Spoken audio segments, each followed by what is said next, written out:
Assalamualaikum warahmatullahi wabarakatuh.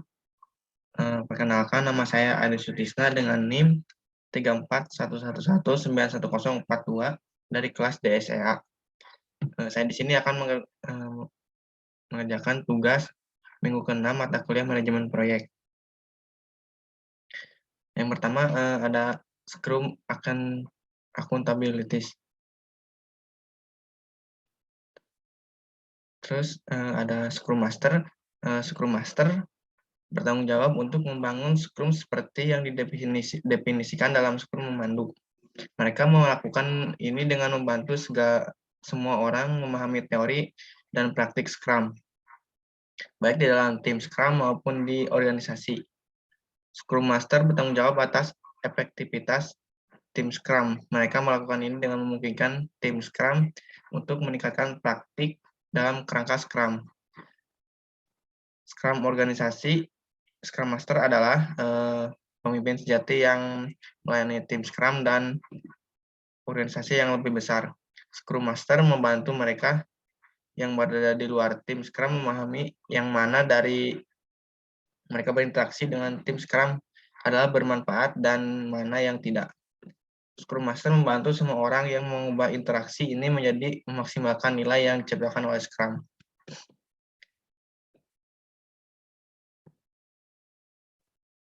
Scrum Master melayani product owner dengan beberapa cara, termasuk membantu menemukan teknik untuk definisi product goal dan manajemen produk backlog yang efektif.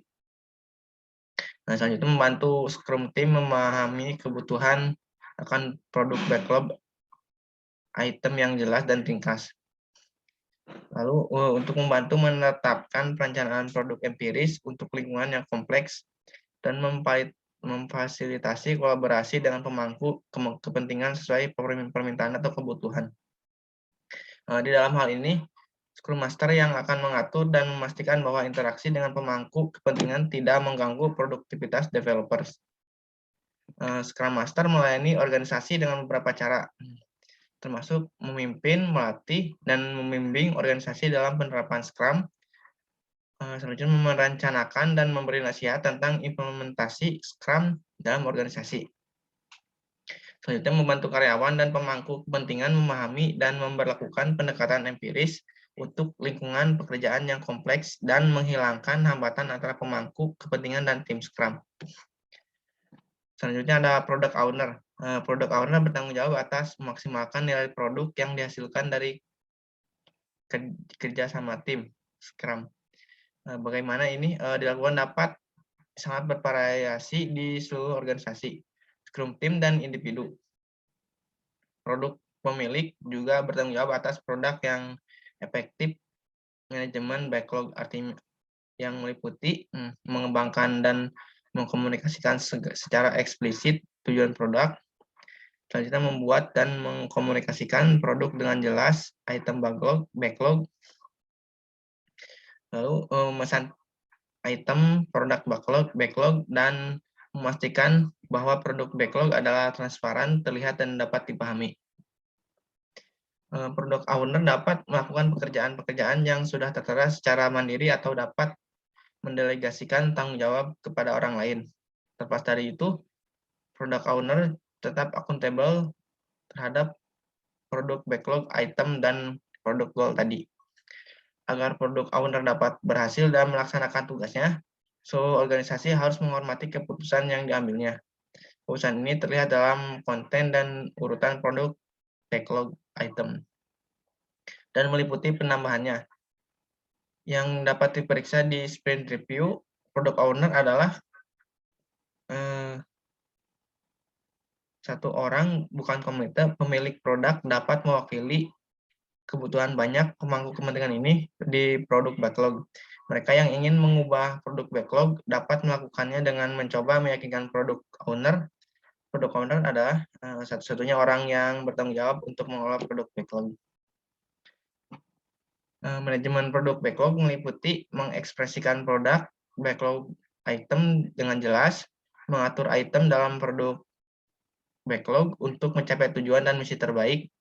Selanjutnya mengoptimalkan nilai pekerjaan yang dilakukan oleh developers. Lalu memastikan produk backlog terlihat transparan dan jelas bagi semua dan menunjukkan apa yang akan dikerjakan oleh Scrum Team selanjutnya. Lalu memastikan developers memahami item dalam produk backlog ke level yang dibutuhkan. Developers atau pengembang adalah orang-orang di tim Scrum yang berkomitmen untuk menciptakan aspek apapun dari sebuah dapat digunakan increment setiap sprint. Keterampilan khusus yang dibutuhkan oleh pengembang adalah sering luas dan akan bervariasi dengan domain kerja. Namun developer selalu bertanggung jawab untuk membuat rencana untuk sprint, sprint jaminan simpanan, selanjutnya menanamkan kualitas dengan berpegang pada definisi selesai, lalu menyesuaikan rencana mereka setiap hari menuju tujuan sprint dan saling meminta pertanggungjawaban sebagai profesional. Scrum tidak mengalami peran tertentu seperti analis, QA, arsitek atau desainer dan yang lainnya.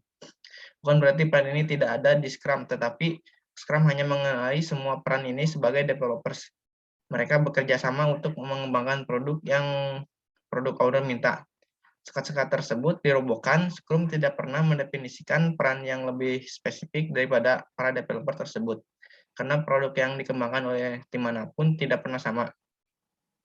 Scrum hanya memberitahu bahwa setiap orang yang terlibat dalam pengembangan perangkat lunak berada pada tim developers, dan perlu diingat bahwa pengembangan perangkat lunak mencakup juga desain, dokumentasi, dan QA, bukan hanya pengkodean atau pemrograman.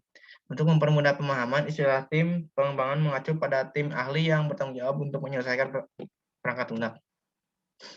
Karena setiap orang yang terlibat dalam pengembangan perangkat lunak harus berada dalam tim pengembang, setiap orang dalam itu mengembangkan sesuatu seperti software arsitek, mengembangkan model, skema database, dan arsitektur. Selanjutnya ada desainer mengembangkan antarmuka pengguna dan pengalaman pengguna atau UI UX. Analis mengembangkan analisis bisnis, requirement, dan dokumentasi, dan manual pengguna. Lalu programmer mengembangkan kode itu sendiri. Lalu test engineer mengembangkan kasus uji, acceptance test, dan tes itu sendiri. Terima kasih. Mohon maaf apabila ada kekurangan. Wassalamualaikum warahmatullahi wabarakatuh.